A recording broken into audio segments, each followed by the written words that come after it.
রাজধানীর বাজারে ১ মাস আগেই এসেছে শীতের নানা সবজি। শুরুর দিকে এসব সবজির দাম তুলনামূলক কম থাকলেও এখন কিছুটা বেড়েছে। সপ্তাহের ব্যবধানে কেজিপ্রতি বেড়েছে ২০ থেকে ৩০ টাকা। শিম ১৪০ টাকা, টমেটো ১৫০ টাকা, মূলা ৫০ টাকা, বেগুন ৮০ টাকা কেজি এবং লাউ বিক্রি হচ্ছে ৭০ থেকে ৮০ টাকা দামে। ক্রেতারা বলছেন প্রচুর শীতের সবজি বাজারে এসেছে, দাম কম হওয়ার কথা থাকলেও হয়েছে উল্টো। বিক্রেতারা বলছেন রাজনৈতিক অস্থিরতায় সরবরাহ কমায় বেড়েছে দাম। এক সপ্তাহের ব্যবধানে বেড়ে যাচ্ছে। কাঁচামরিচের দাম ছিল কম, সেও ধনিয়া পাতার দাম কম ছিল, সেও বেড়ে যাচ্ছে।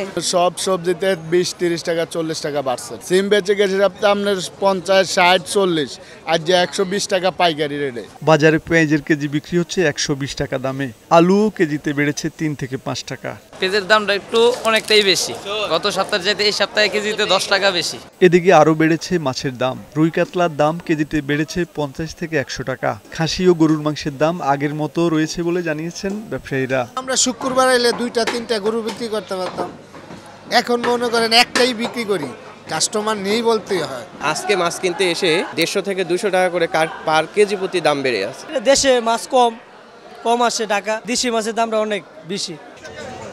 স্থিতিশীল রয়েছে মুরগি ও ডিমের দাম। চালের বাজারও আছে আগের মতোই। সাইফুল মাসুম, বৈশাখী সংবাদ, ঢাকা।